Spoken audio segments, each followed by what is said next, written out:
औज़ुबिल्लाहिमिनश्शैतानिर्रजीम बिस्मिल्लाहिर्रहमानिर्रहीम अस्सलामु अलैकुम वरहमतुल्लाहि वबरकातुहू।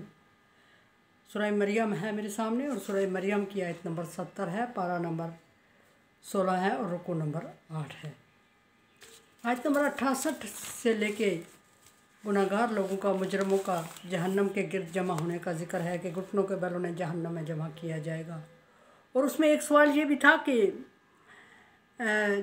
जब अपने शैतानों को, जिनकी दुनिया में इबादत कर रहे थे, मुजरम लोग, गुनाहगार लोग उन्हें देखेंगे तो अल्लाह तबारक व तआला से अर्ज़ करेंगे कि या अल्लाह, इन्होंने हमें गुमराह किया, या इनके कहने पे, या इनकी देखा देखी, या इनकी उम्मीद पे हम गुमराह हुए, तो इन्हें दुगना अजाब दे दे। और अल्लाह तबारक व तआला ने फरमाया कि हर एक के लिए दुगना होगा। फिर अल्लाह तबारक व तआला ने यह भी कि इकट्ठा किया जाएगा चुन चुन के गुनाह के हिसाब से, उन ग्रोह में से इंसानों को निकाला जाएगा। जिस कदर ज़्यादा गुनाह होंगे उसको उस कदर ज़्यादा अजाब दिया जाएगा। और उस सवाल का जवाब कि अल्लाह ताला, इन्होंने हमें गुमराह किया, या इनका देखी देखी हम गुमराह हुए और इनकी उम्मीद पे हम गुमराह हुए, इन्हें दुगना अजाब दे। अल्लाह तबारक व तआला फरमा रहे हैं, सुम्मा नहनु आलमु बिल्लज़ी हुम उला बिहा सलिय्या। और फिर हम हर एक ग्रोह में से हर एक इंसान के बारे में अच्छी तरह जानते हैं कि कौन कितना और किस सज़ा का मुस्तहिक है और किसने किस कदर गुनाह किया, कौन मुजरम है ज़्यादा। पीछे जिक्र हुआ आयत में कि अल्लाह तबारक व तआला की नज़र से एक तिनका भी ओझल नहीं है। और यहाँ फिर अल्लाह तबारक व तआला ने उस चीज़ की तायीद करते हुए दोबारा फरमाया, ताकीदी अल्फाज फरमाए कि अल्लाह तबारक व तआला जानता है जिसने जितना जुर्म किया हुआ है और कितने अज़ाब का मुस्तहिक है। फिर अल्लाह तबारक व तआला ने एक जगह ये भी फरमाया कि लैसा बिज़्ज़ल, बार बार फरमाया बल्कि लैसा बिज़्ज़ल लिल अबीद, अल्लाह ताला अपने बंदों पर जुल्म नहीं करता। फिर फरमाया कि ज़रा भर इंसान पर जुल्म नहीं किया जाएगा। और फिर फरमाया कि इंसान का ज़ुलूमन जहूला, इंसान ज़ालिम और नादान है। फिर फरमाया कि कानू अनफुसहुम यज़लिमून, अपने आप पर ख़ुद जुल्म करता है इंसान। तो यहाँ फरमाया कि कितने खुद सज़ा का मुस्तहिक अल्लाह तबारक व तआला जानता है। और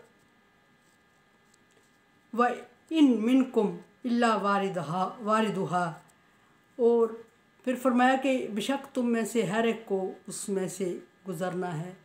वारिदुहा का, वारिद का मतलब होता है सामने से चल के आने वाली चीज़, नाज़िल का मतलब होता है ऊपर से गिरने वाली चीज़, कोई आने वाली जो ऊपर से गिर के आए, और वारिद का मतलब होता है सामने से चल के आए।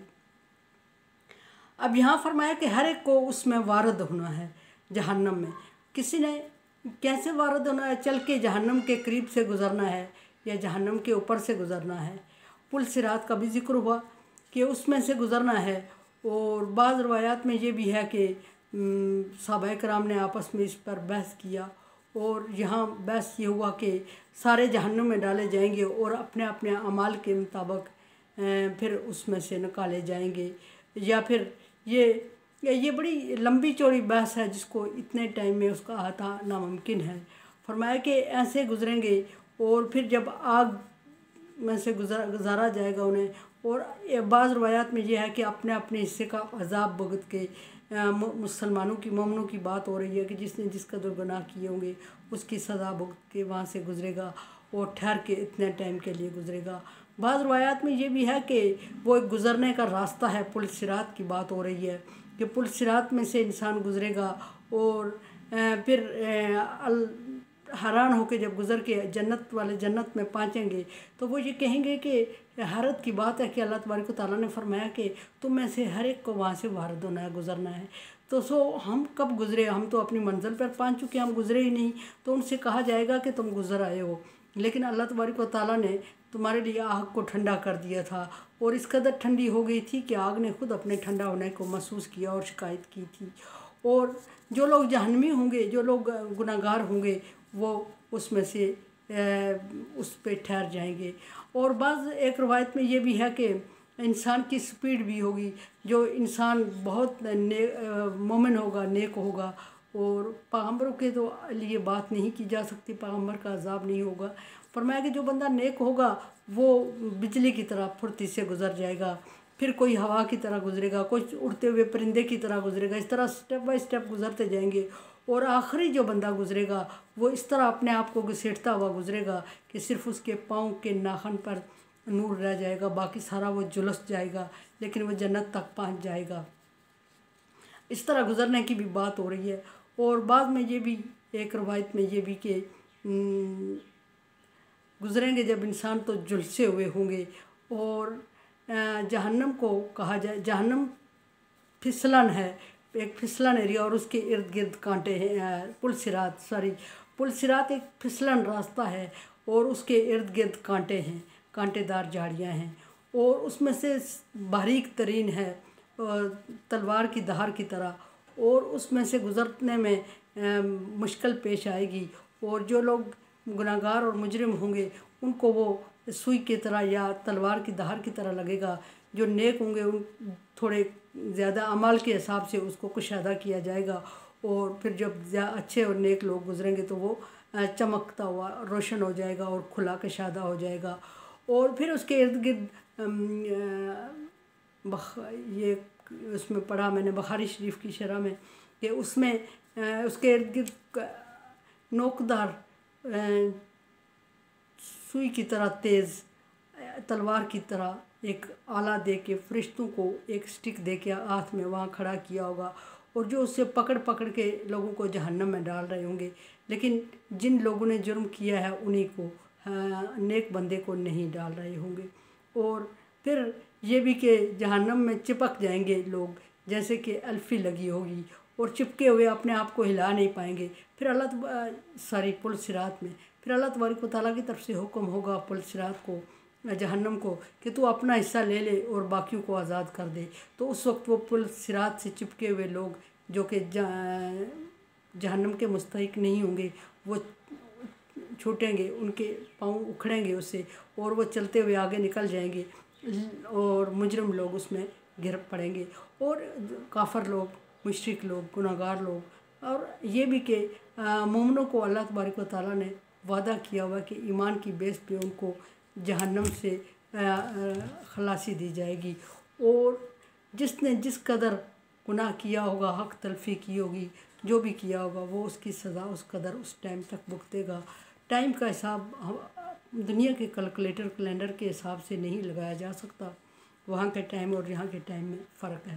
فرمایا کہ اللہ واردھا، تم میں سے ہر ایک کو اس میں سے گزرنا ہوگا، کس سے؟ پل صراط سے یا جہنم کی آگ سے۔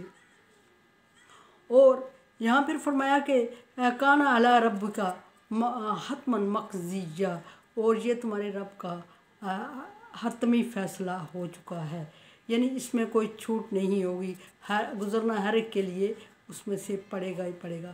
یہ الگ بات ہے کہ نیک اعمال والوں کو اللہ تبارک و تعالیٰ کس انداز میں گزاریں گے، یا پھر وہ اپنے اعمال کے حساب سے پیچھے جیسے ذکر ہو چکا ہے اتنی فرصت سے گزریں گے، پھرتی اتنی ہوگی کہ انہیں عذاب کا شائبہ تک نہیں ہوگا۔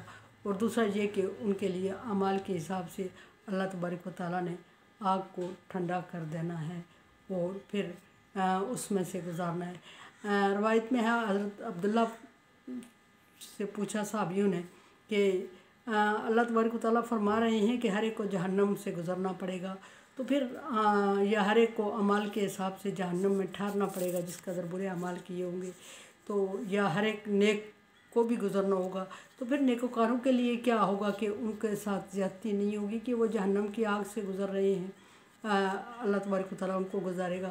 تو حضرت عبداللہ نے فرمایا کہ آگ کو ٹھنڈا کر دیا جائے گا، جیسے کہ حضرت ابراہیم علیہ السلام پر آگ ٹھنڈی ہو گئی تھی، اس طرح نیک لوگوں پر بظاہر تو وہ آگ میں ہوں گے اور لگتا ہوگا کہ نیک اور بد سارے آگ میں ہیں، لیکن آگ کی تپش خاص طبقے کے لیے ہوگی، اور باقی جو نیک اور اللہ تبارک و تعالیٰ کے فرما بردار لوگ ہوں گے ان کے لیے آگ ٹھنڈی ہو جائے گی۔ اور پھر آگے فرمایا ثم ننجی الذین اتقوا، پھر ہم نجات دے دیں گے ان لوگوں کو جو پرہیزگار تھے۔ کس سے نجات دیں گے؟ آگ سے۔ اور پھر یہ کہ یہ بھی سوچا، ایک سوال اٹھا کہ کیا جہنم میں رکھ کے پرہیزگاروں کو نجات دی جائے گی جہنم کی آگ میں؟ تو اس کے جواب میں حضرت عبداللہ نے فرمایا کہ ایسا ہے کہ وہاں رکھا ضرور جائے گا، ٹھہریں گے ضرور، لیکن وہ آگ ان پر آگ نہیں ہوگی بلکہ ٹھنڈی ہو جائے گی، بالکل جس طرح کہ حضرت ابراہیم علیہ السلام پر آگ ٹھنڈی ہو گئی تھی۔ वनाज़रुल ज़ालिमीन फ़ीहा जसिया, और फिर नेक लोगों को वहाँ से गुजारा जाएगा और वो गुज़र के अपने ठिकाने पे पहुँच जाएंगे और उन्हें अंदाज़ा भी नहीं होगा कि वो किस रास्ते से, कांटेदार रास्ते से और पुल सिरात से और शदीद भड़कती हुई आग से गुज़रे हैं या किस तरह गुज़र आए हैं। वो जब जहाँ पहुँचेंगे तो उन्हें बताया जाएगा कि तुम गुज़र आए हो, पहुँच चुके हो। लेकिन गुनाहगार लोग वहीं घुटनों के बल पड़े होंगे, और ये वो लोग हैं घुटनों के बल वहीं झुके हुए होंगे, और अल्लाह तबारक व तआला उनको वहाँ फरिश्तों को हुक्म देगा कि इनको वहीं छोड़ दो या उस पुल सिरात से नीचे गिरा दो। ये वो लोग हैं जिन्होंने अंबिया कराम को झुटलाया, अल्लाह तबारक व तआला की वदानियत का इनकार किया, अल्लाह तबारक व तआला के साथ शरीक ठहराया लोगों बाकियों को, और नाफरमानी करते रहे और आखिरत का ठुकराते रहे। और ये उन लोगों के लिए खुसूसन अल्लाह तबारक व तआला ने जिन्होंने आखिरत को ठुकराया और ये कहा कि मुमकिन ही नहीं है कि जब हम हड्डियाँ रेज़ा रेज़ा हो जाएंगी, सुरमा बन जाएंगी, खाक बन जाएंगी, उड़ जाएंगी, तहलील हो जाएंगी, तो उस वक्त मुमकिन ही नहीं है कि इंसान को जोड़ा जाए और फिर इकट्ठा किया जाए और फिर इंसान को सज़ा दी जाए। अल्लाह तबारक व तआला ने नबी सल्लल्लाहु अलैहि वसल्लम से फरमाया, फ़वरब्बिका, तेरे रब की कसम ऐसा ज़रूर होगा। और आगे अल्लाह तबारक व तआला भी डिटेल बयान करते फरमा रहे हैं कि उनके साथ ऐसा होगा। और ये भी एक तहज्जुब का उनके लिए तहज्जुब की बात थी कि ज़िंदा कैसे होंगे। तहज्जुब की बात ये है कि एक ही तरह के लोग होंगे, वो एक ही जगह से गुज़र रहे होंगे, लेकिन कुछ तपश महसूस कर रहे होंगे और कुछ ठंडक महसूस कर रहे होंगे आग की। कुछ लोगों के लिए वही भड़कती हुई आग ठंडक को दे रही होगी और वो बड़े आसूदा और पुरआसाइश गुजर रहे होंगे, बज़ाहिर देखने में आग भड़क रही होगी। और कुछ लोगों के लिए अल्लाह तबारक व तआला की तरफ से जिनके लिए अज़ाब होगा, उनके लिए वो आग तपश दे रही होगी, उनको जला रही होगी, नहीं ना सिर्फ जला रही होगी बल्कि झुलसा के रख देगी, और वो उसमें से गिरना शुरू हो जाएंगे पुल सिरात से। हदीस के मुताबिक यह है कि लोग पतंगों की मानंद उस आग पे गिरना शुरू हो जाएंगे, और जिस तरह पतंगे आग पे गिरते हैं, इस सूरत में अल्लाह तबारक व तआला उनको सज़ा के तौर पे गिराना शुरू कर देंगे। और मकाम एक ही होगा, एक ही तरह का, लेकिन महसूस करने देखने में एक जैसा, महसूस करने में उसकी हिस्स मुख्तलिफ होगी। मेरे चैनल को देखें, समझें और मुझे राय दें। तावन अलल बिर्रि व तक़वा, नेकी और अच्छाई के कामों में एक दूसरे से तावन करें, अल्लाह का हुक्म है। अगर आप समझते हैं कि इस काबिल है कि तावन करें तो शुक्रिया, अगर समझते हैं कि नहीं तो मैं राय की मुंतज़िर हूँ। अल्लाह हाफ़िज़।